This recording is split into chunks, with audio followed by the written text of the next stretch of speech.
dark of the night, whispers of deceit. Shadows stand on the wall. Secrets they repeat. A shadowed figure. Shadowy figure with eyes full of hiding lies. truths in the shadows where no one dares to pry. Dares to go. Uncover the truth. Uncover the truth. Let the lies come undone.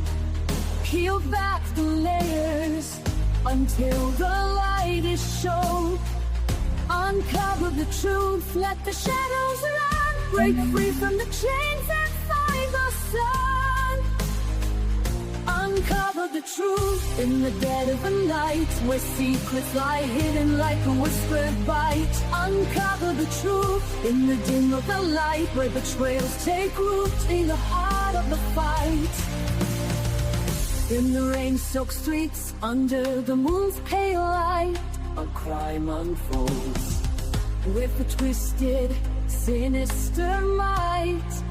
A knife in the dark, a scream that rings clear. Betrayal's cold hand in the heart of the deer. Through the fog and the mist, the truth we must see. In the shadows we find the answers we need. Uncover the truth. All right.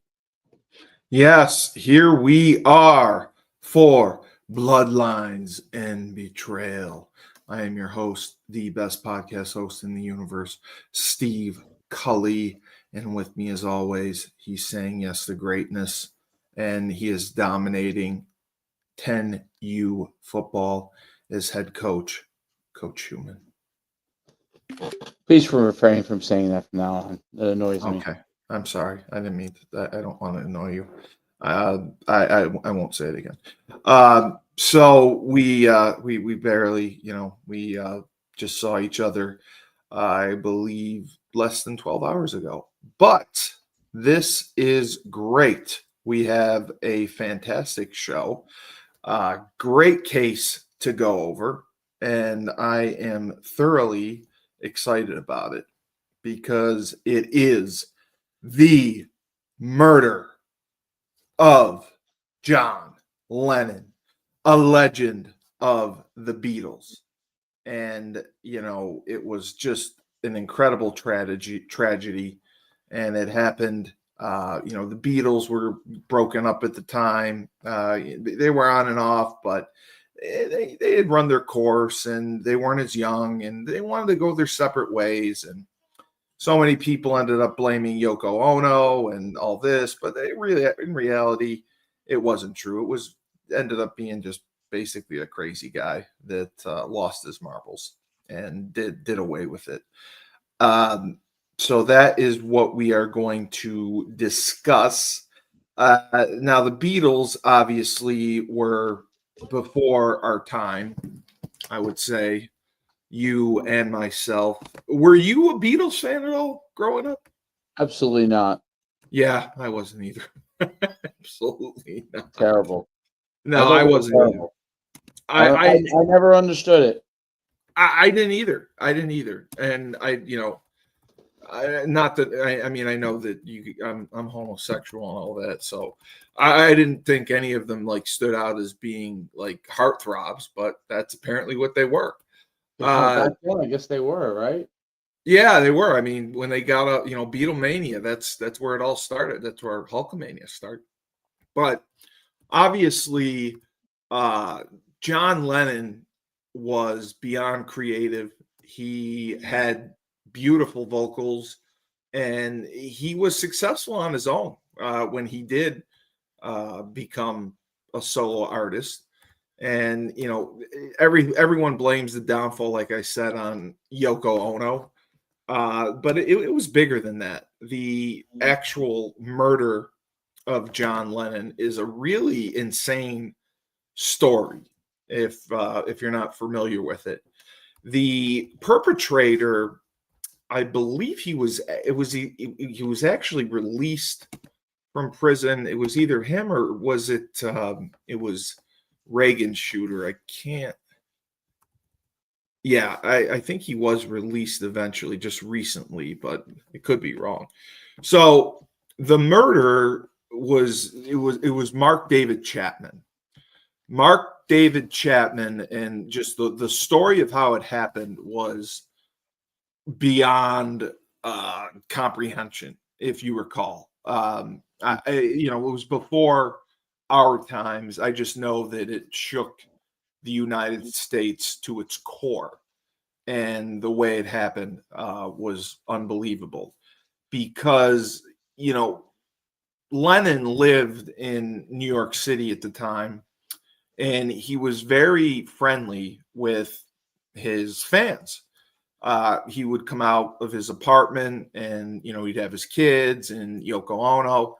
And whenever he'd be out, he would chat with fans. He would sign with fans. He had a very good relationship with them. And this whole thing with Mark David Chapman seemed odd. And it started, Chapman was raised in a very, very strict environment. His father was a staff sergeant in the United States Air Force. His mother was a nurse. His younger sister was 7 years younger than him. And the biggest thing was Chapman. I mean, a lot of kids were like this, but Chapman truly lived in fear of his father.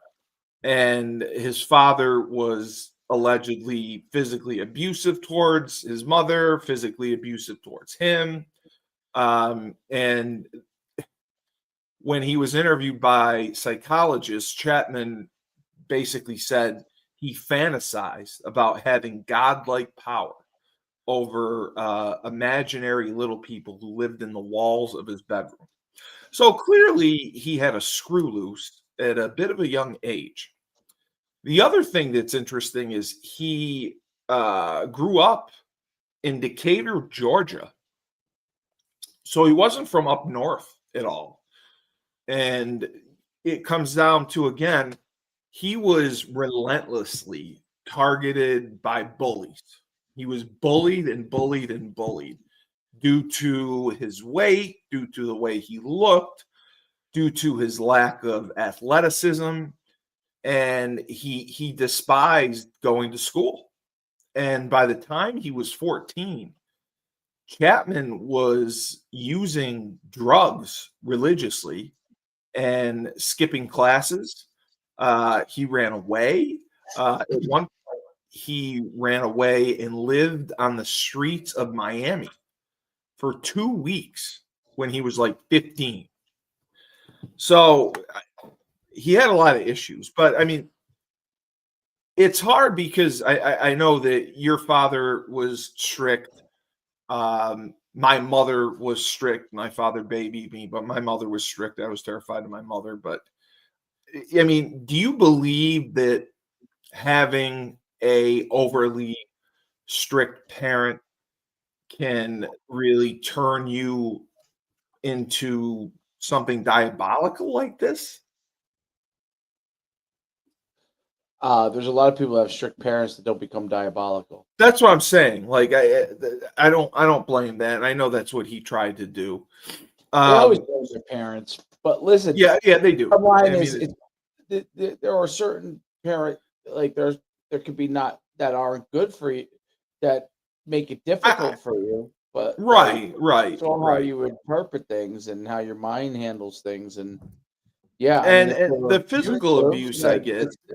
Yeah, I mean, but I mean, I got the belt when I was a kid.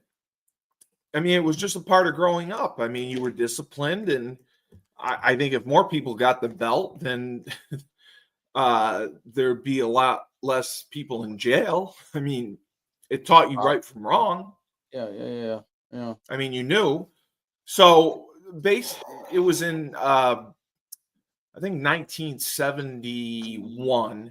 He began. I didn't even know this was a thing. I was wondering if you heard of it. That's why I wanted to ask. A born again Presbyterian. Have you heard of that? No. Yeah, I haven't heard of that either. A born again Presbyterian. And that's when he got into really reading. And he worked as a camp counselor at a YMCA camp in Georgia. And this is where he started to get some confidence. He became very, very popular with the younger children at camp. They nicknamed him Nemo after the person from 20,000 Leagues Under the Sea. He was promoted to assistant director of this camp after winning the award for outstanding counselor. And people said he was an outstanding worker who cared about the children. The other turning point became when, I believe it was 1973, he read Catcher in the Rye for the first time. The Catcher in the Rye, this novel took it took on great personal significance to him. To the extent he reportedly wished that he could model his life after the main character, Holden Caulfield, after graduating high school. Chapman moved to Chicago for a time. He played guitar in churches and Christian night spots, and he did impersonations. He worked successfully for World Vision with Vietnamese refugees at a resettlement camp. Right. And he spent time in the Middle East. He worked as a area coordinator and aide to program director David Moore, who was, he was testified and interviewed that Chapman cared deeply for children and worked hard. And he met with government officials. He tried to get more aid. He had a lot of passions once he became this born-again Presbyterian. He became a student at Covenant College, which is a Presbyterian liberal arts colleges in Lookout Mountain, Georgia. But unfortunately, I don't know if he was overly intelligent. He fell behind in his studies, and he really felt guilty about it.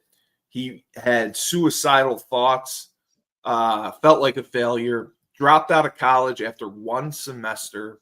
His girlfriend broke up with him, and Chapman returned to the settlement camp where he was working with the YMCA. But he left after an argument with the supervisor. And this is just strange to me because he just seems kind of like directionless. He spent all his money impulsively moving to Hawaii, where he basically moved there to attempt suicide. He attempted suicide by carbon monoxide asphyxiation, which is where you put the hose in the exhaust pipe of your car and park it in the driveway and close the garage.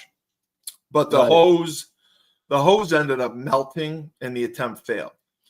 A psychiatrist admitted Chapman to Castle Memorial Hospital for clinical depression. And then upon his release, he worked at the hospital as a maintenance worker. Then his parents got divorced, and his mom came to Hawaii to live with him. So I don't even know how this is possible. But in 1978, Chapman went on a 6-week trip around the world. The vacation was inspired by the film and novel Around the World in 80 Days, using his YMCA connections, because back then, I don't know if you remember, but the YMCA actually had rooms that you could stay in. Yeah. Nightly, yeah. So Chapman went to Tokyo, Seoul, Hong Kong, Singapore, Bangkok, New Delhi. He was all over the place. And then he concluded with a brief visit to Atlanta to visit his family. He began a romantic relationship with his travel agent, and so on and so forth. He got a job working, as I talked about at Castle Memorial, but he resigned again after an argument with a nurse.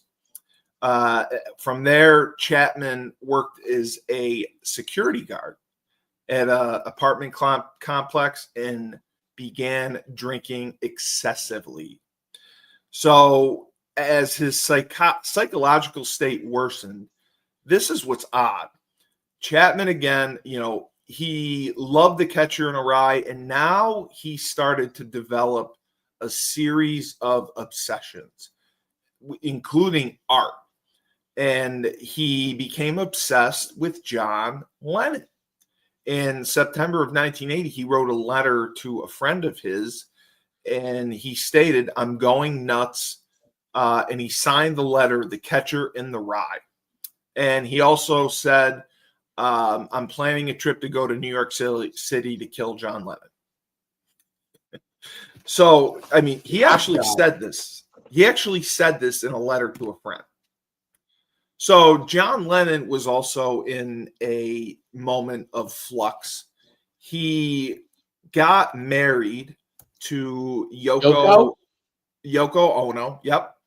He took a 5-year hiatus from the music industry. It was from 75 to 80, and 80 was when he got killed. He basically said that he was burnt out.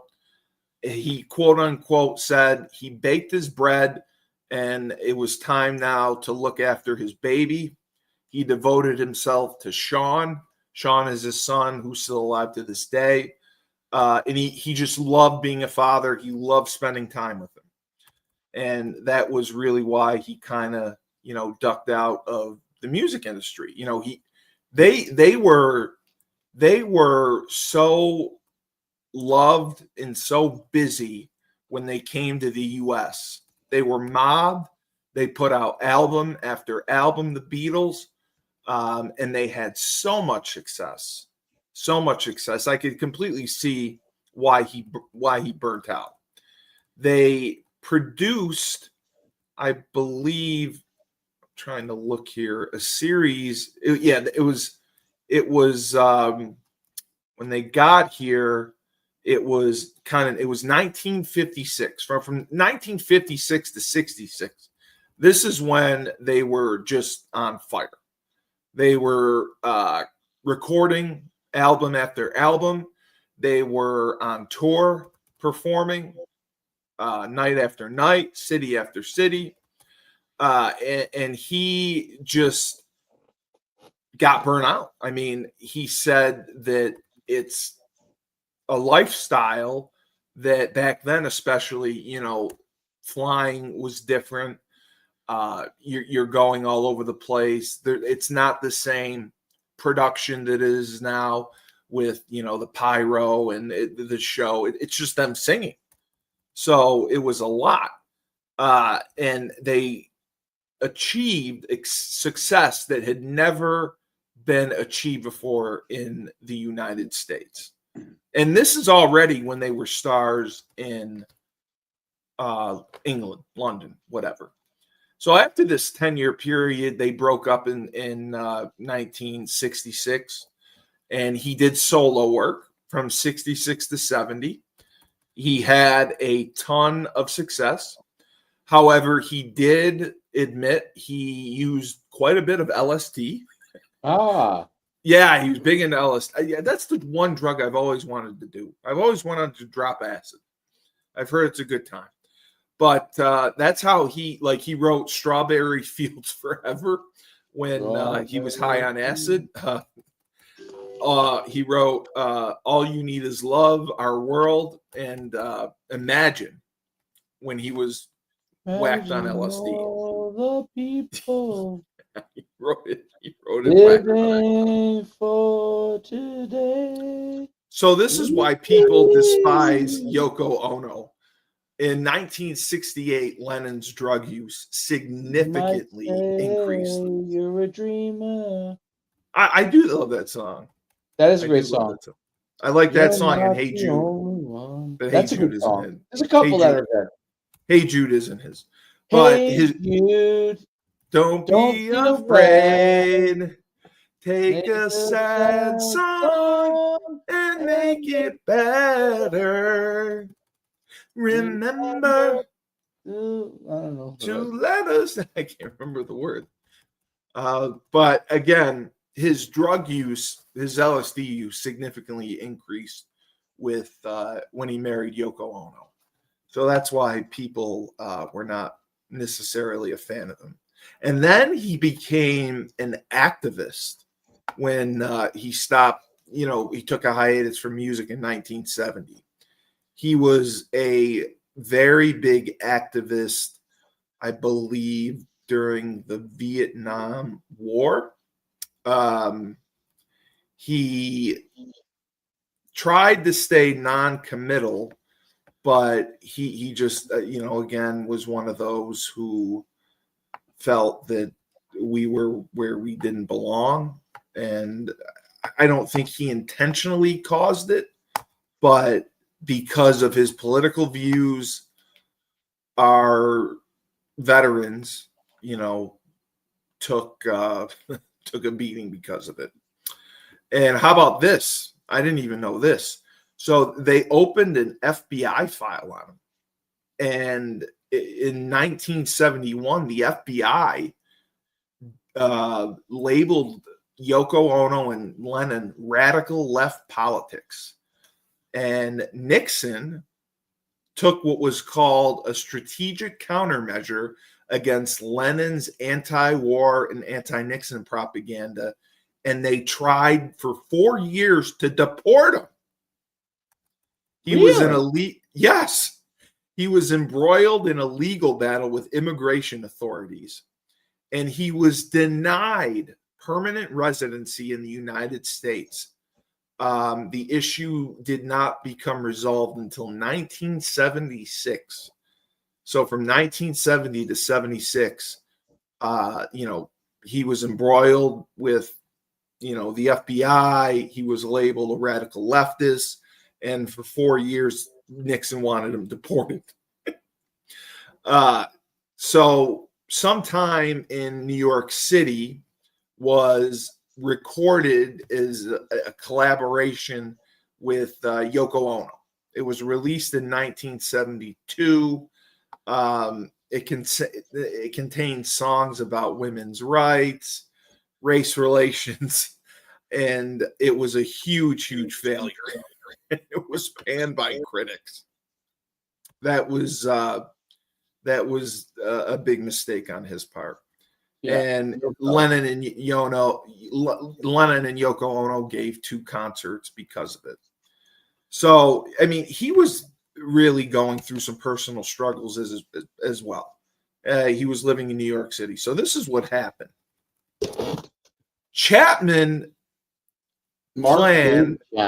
Mark David Chapman, he planned to kill John Lennon 3 months prior to the murder.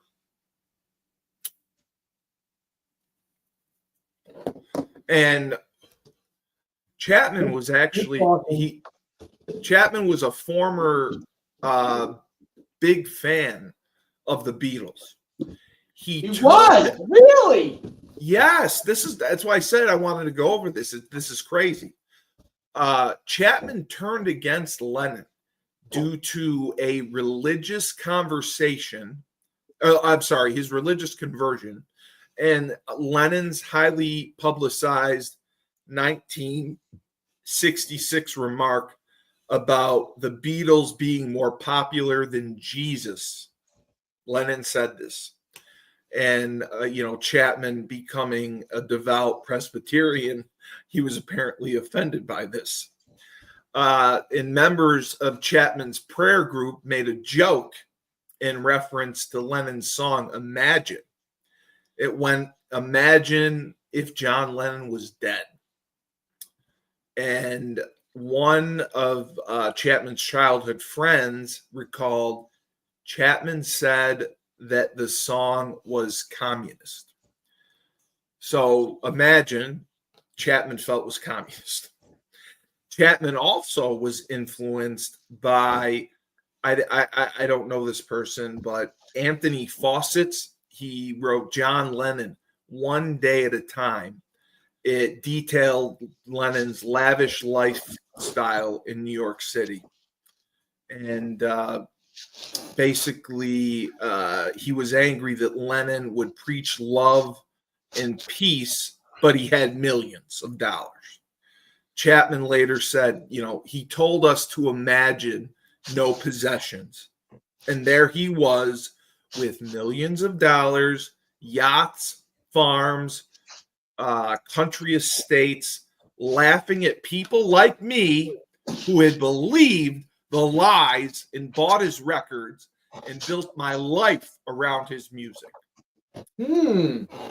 That is what fueled his anger.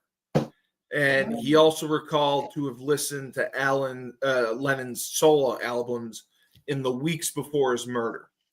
And he told this to his psychiatrist. I would listen to his music, and I would get angry at him for saying that he didn't believe in God, that he just believed in him and Yoko, and he didn't believe in the Beatles. This was another thing that angered me, even though the record has been done at least 10 years previously. I just wanted to scream out loud, who the fuck does he think he is? Saying those things about God and heaven and the Beatles, saying he doesn't believe in Jesus and things like that. At that point, my mind was going through a total blackness of anger and rage. I was drinking heavily. I didn't care. So I brought the Lennon book home into this, The Catcher in the Rye. I've never read The Catcher in the Rye. I never read it either, actually. Damn. It was actually, it was banned from many schools. Many schools banned it. I don't know why. I have to look it up. I don't know why. His mindset is Holden Caulfield, who wrote Catcher in the Rye, and anti-phoniness, because he felt Lennon was a phony.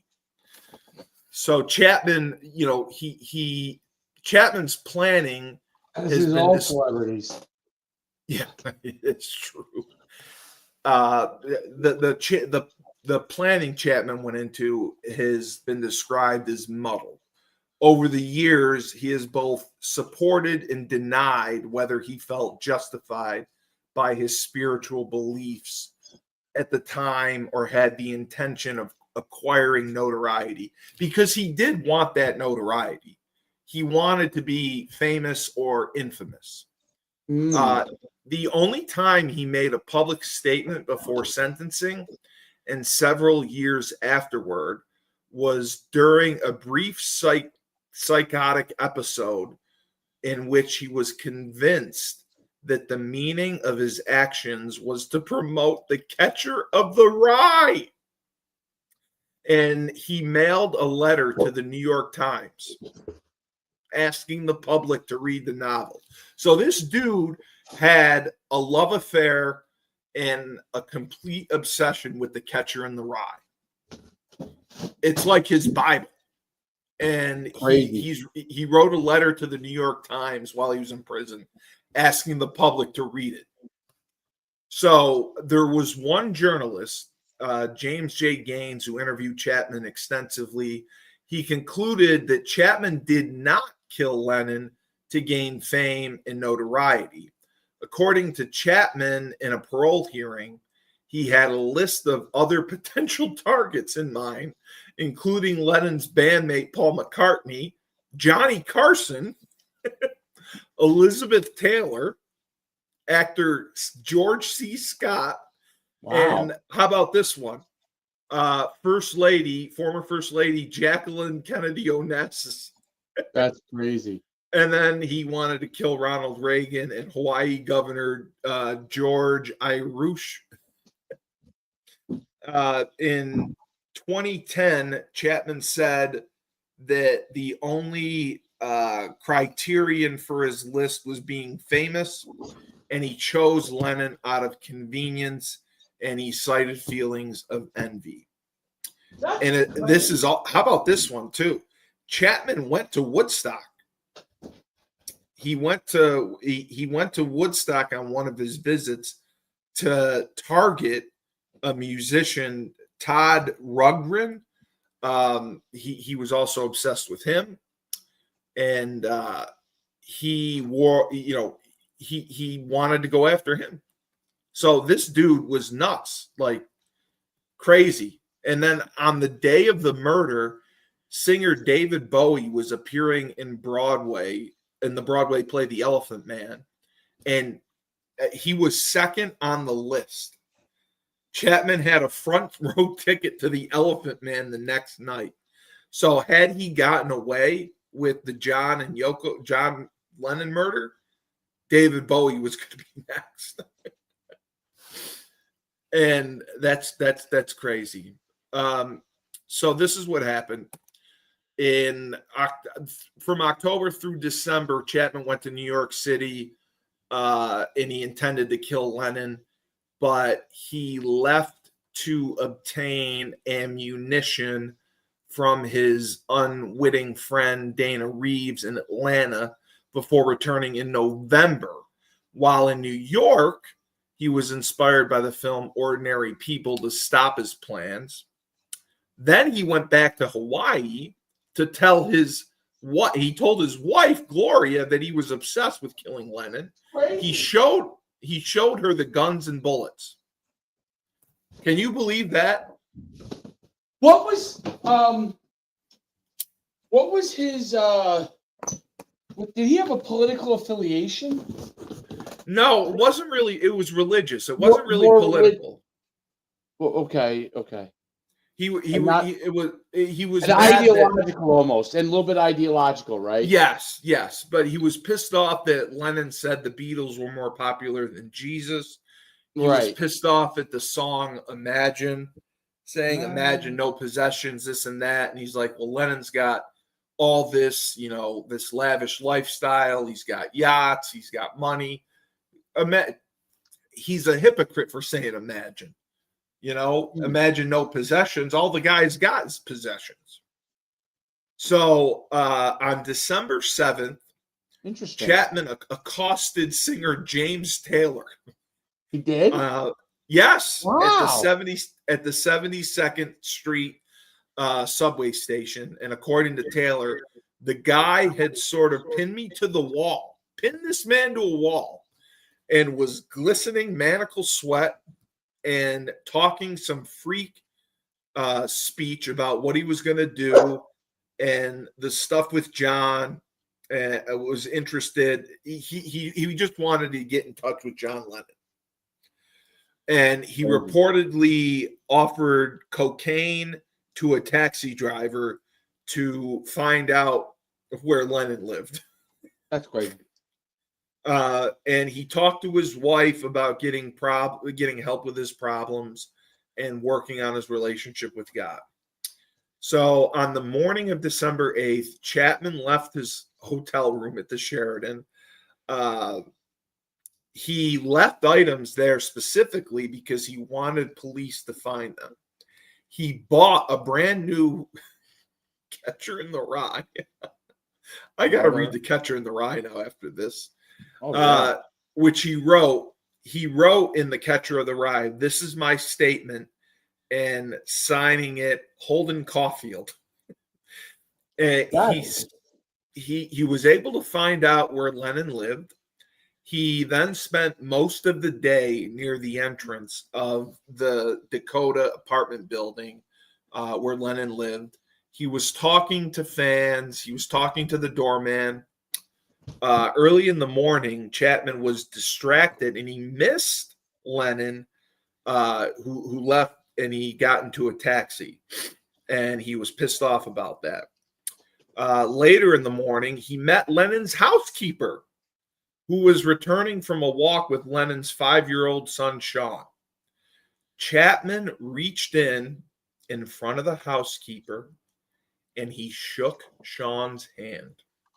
And he called him a beautiful boy. And he quoted Lennon's song, "Beautiful boy, my darling boy." That's So crazy, dude. This guy's cuckoo for Cocoa Puffs. yeah, but Dave, he accosted James Taylor in a subway station, and he's telling him that he's trying to get in touch with Lennon. Like, how does James Taylor not go to the police and report this? Like, say there's this Absolutely. whack job that's he pinned me up against the wall. He's saying crazy shit about Lennon. Like that's Although what that was during the turbulent time period of the 60s and oh no, no, that was 80. That was this is 1980. this is 1980. 1980. But I mean, Yeah. I don't. That's what I don't get. Like nobody, and he goes to Hawaii. He shows his wife the gun and bullets and said, "This is what I'm going to use to kill Lennon." How does his wife not inform anyone? Now, I mean, I get it. I had asked you about the Tyler Robinson thing. If your son committed murder, would you turn him in? And you and Frank both took the fifth on that. But I mean, I get like I get that, you know, with your wife, you know, your wife's probably not going to turn you in. Well, so what? Yeah. Well, especially since you haven't done it, I would consider bringing him to an institution. Yeah, you get him. You get him help. Yeah, I get that. So this is what happened around 5 p.m. Lennon and Yoko were leaving the apartment for a recording session, and as they walked towards their limo, Chapman, without saying a word, held out a copy of Lennon's album Double Fantasy, 1980. I believe for Lennon to sign. I believe that's the one he recorded with Yoko. And this is even stranger. Amateur photographer Paul Gorish was standing nearby and took a picture as Lennon signed the album. Chapman said in an interview that he tried to get Gorish to stay, and he asked another loitering Lennon fan, Jude Stein, to go on a date with him that night. Chapman suggested, now how about this? Chapman suggested that he would not have murdered Lennon if Stein had accepted his invitation or Gorish had stayed. But he did say he would have returned the following day to kill him. So around 11 o'clock, Lennon and Yoko Ono returned after the recording session. Yoko got out first, walked right past Chapman, didn't notice him, didn't say a word, and walked towards the entrance of the building. Lennon exited the limousine, walked past them again, didn't notice him, didn't say a word. From the sidewalk behind them, Chapman fired 5 hollow point bullets from a .38 revolver. 4 hit Lennon in the back and the shoulder.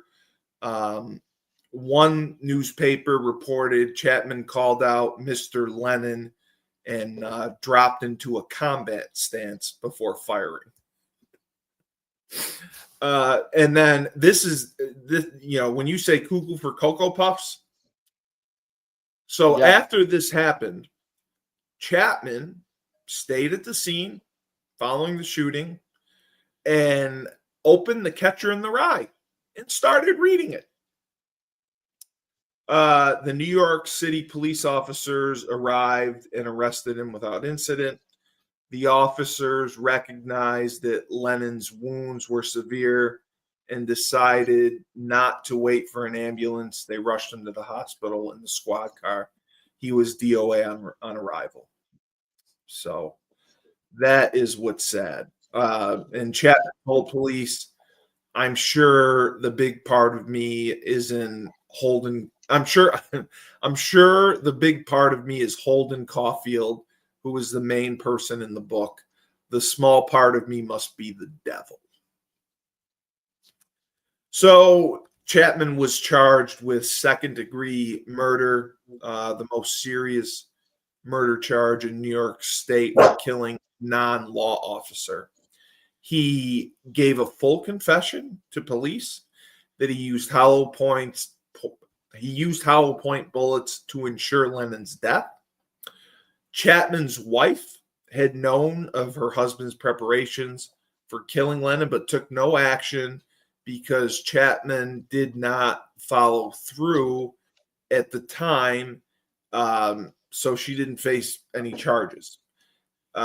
Chapman, now how about this? Chapman had a deep-seated resentment towards his wife that she didn't go to somebody, even the police, and say, look, my husband's bought a gun and he says he's going to kill John Lennon. And I feel the same way. Yeah. Like if I came to you and I said, Dave, I bought a gun, I'm going to go shoot Mamdani. Like, I mean, if I was serious, I think you would call people and, Yes. try to stop it or alert them.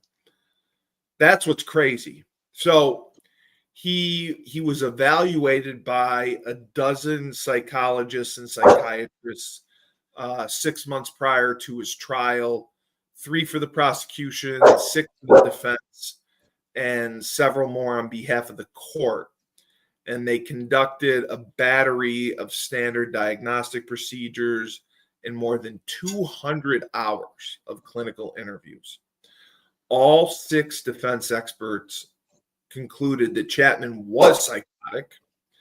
5 diagnosed paranoid schizophrenia, while the 6 psychiatrists said that he was manic, exhibited more manic depression. The court-appointed experts concurred that he was delusional yet competent to stand trial in the examinations. Chapman was more cooperative with the prosecution's mental health experts than those for the defense. One psychiatrist said that he did not wish to be considered crazy and persuaded defense experts that declared him insane only because they were hired to do so. So he also had the pastor of his church in Decatur visit him, and the pastor even said, I believe there was a demonic power at work. Chapman initially embraced his old religion with new fever as a result of Presbyterian thing, but McGowan revealed information to the press that Chapman told him in confidence, so Chapman disavowed his renewed interest in this was Christianity, and reverted to his initial explanation that he killed Lennon to promote the reading of The Catcher in the Rye. The man killed John Lennon to promote people to read The Catcher in the Rye. Wow. So the other issue was his court-appointed lawyer had to withdraw from the case because there were threats against him, death threats and threats of lynching. Police feared that Lennon's fans might storm the hospital, so they transferred Chapman to Rikers Island for his personal safety. His new lawyer, this is even crazier, his new lawyer instructed him to plead not guilty by reason of insanity. So in February, Chapman sent a handwritten letter to the New York Times urging everyone to read The Catcher in the Rye, calling it an extraordinary book that holds many answers. The defense team sought to establish witnesses as to Chapman's mental state at the time of the killing. However,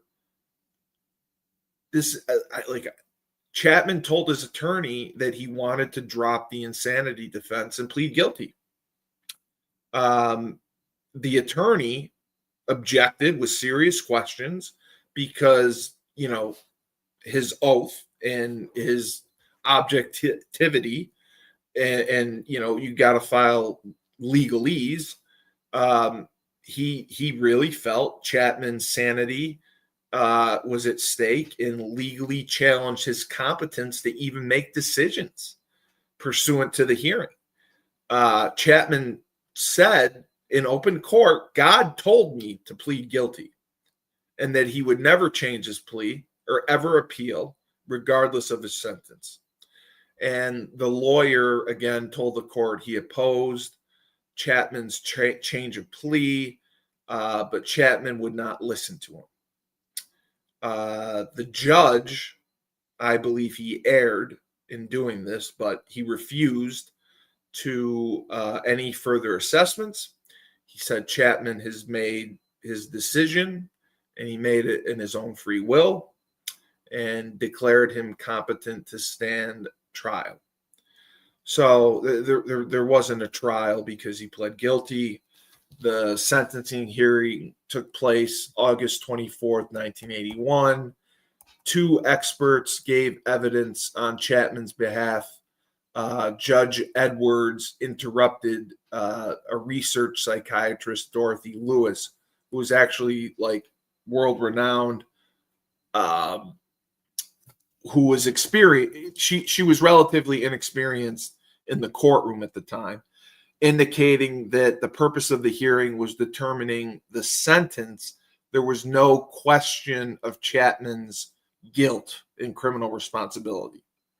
Dorothy Lewis maintained that Chapman's decision to change his plea did not appear reasonable or explicable, and she implied that the judge did not want to allow an independent competency assessment.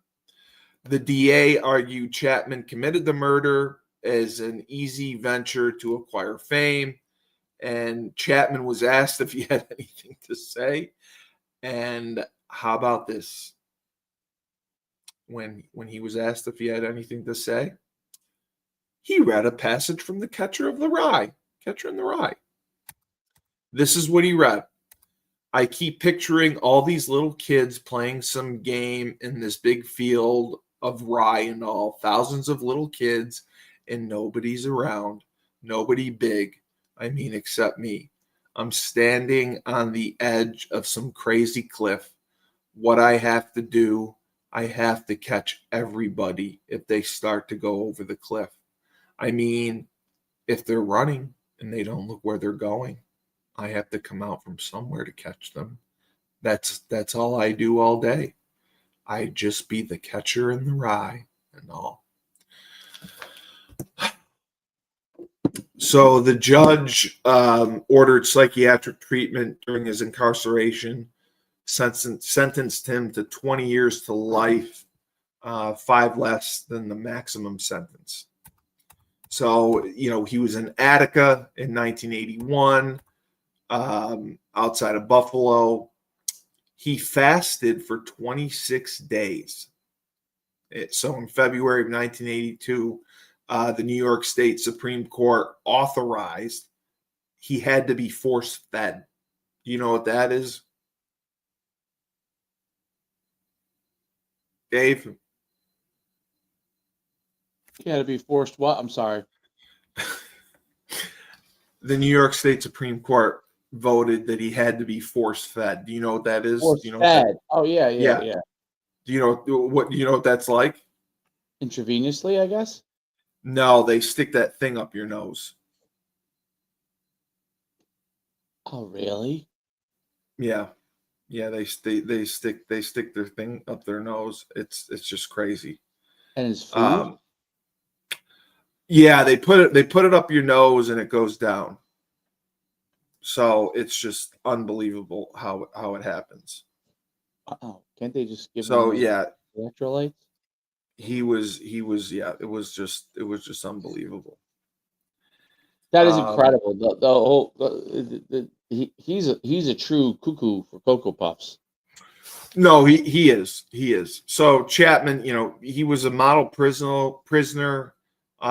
He became a legal clerk and a kitchen helper. How long ago did he die? He's not dead. He's alive. He's only 70 years old. He was so young when all this happened. I'm pretty sure he got released. Okay, no, he did not. I thought he got released. Oh, he was denied. Okay. I'm thinking of Reagan's guy got released. Hinckley. So Hinckley got released. Chapman, he's had 14 parole hearings. His last parole hearing was this year, August 27th, and it was denied.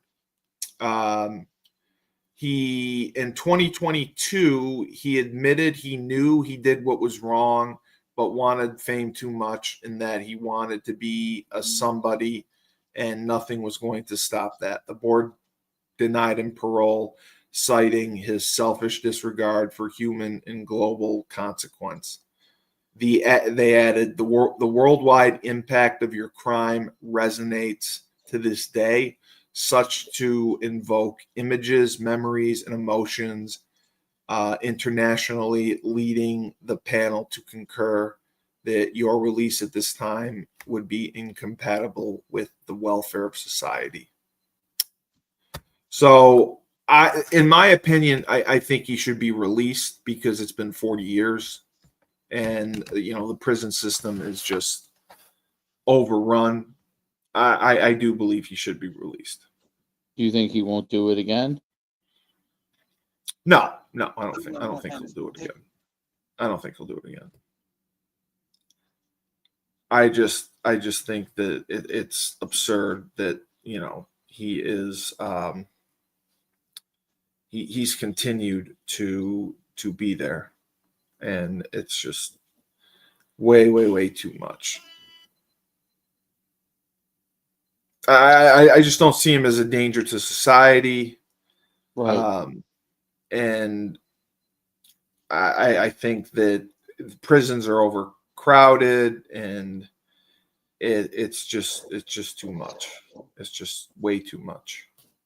Well, you're a bleeding heart. No, I'm not a bleeding. David's 40 years. He's 70 years old. Yeah. What's he gonna do? I mean, that's my thing. It's been 40 years. What's he gonna do? So I just think it's a burden on the taxpayers, and I don't really believe that it's necessary at this point. I mean, do you? I'm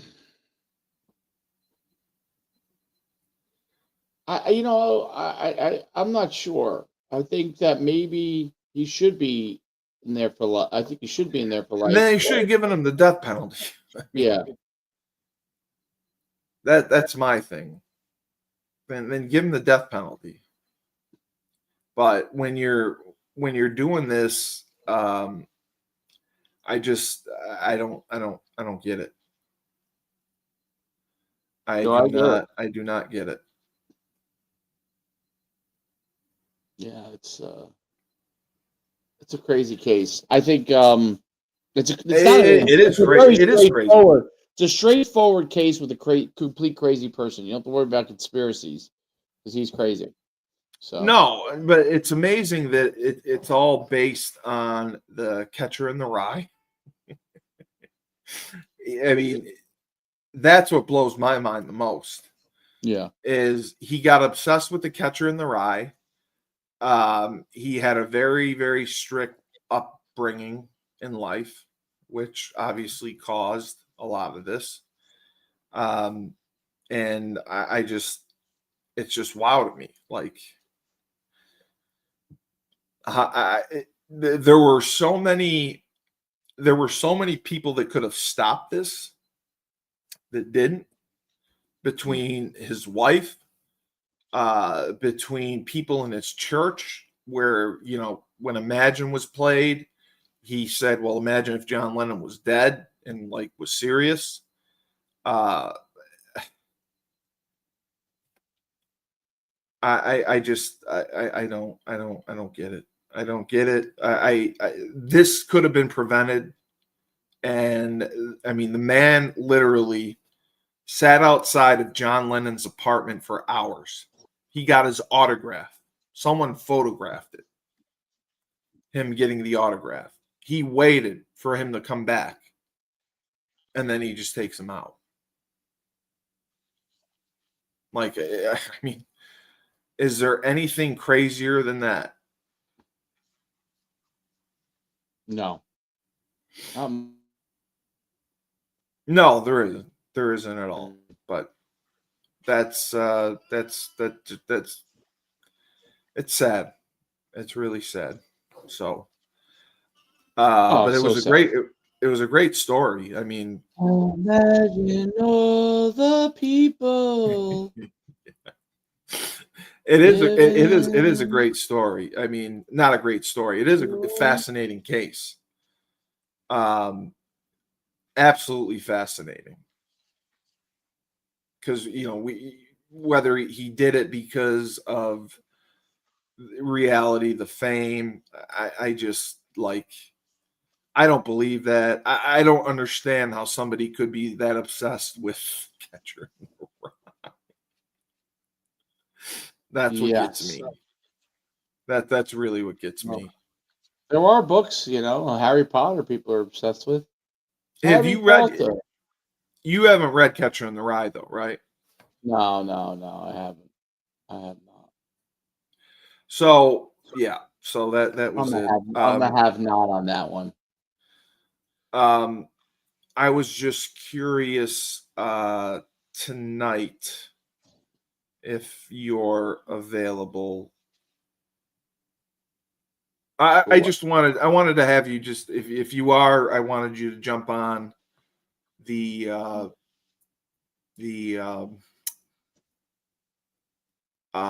Trench Mob show just to see some of the kids and get your evaluations. I know you're probably bored and tired and probably don't want to come on. Tired at that point. Well, if you just want to come on for 10 minutes or so and just see a couple kids, that's all I would ask.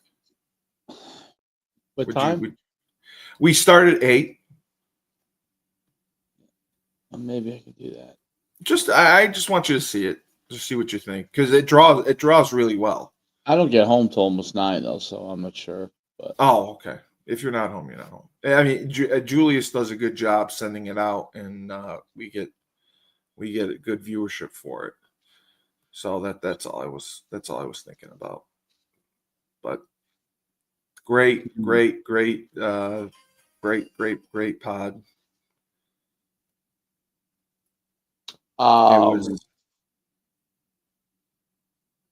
It was very very interesting. Very interesting, yeah. Very interesting case. Very interesting individual. But all right, well, we will see you next time.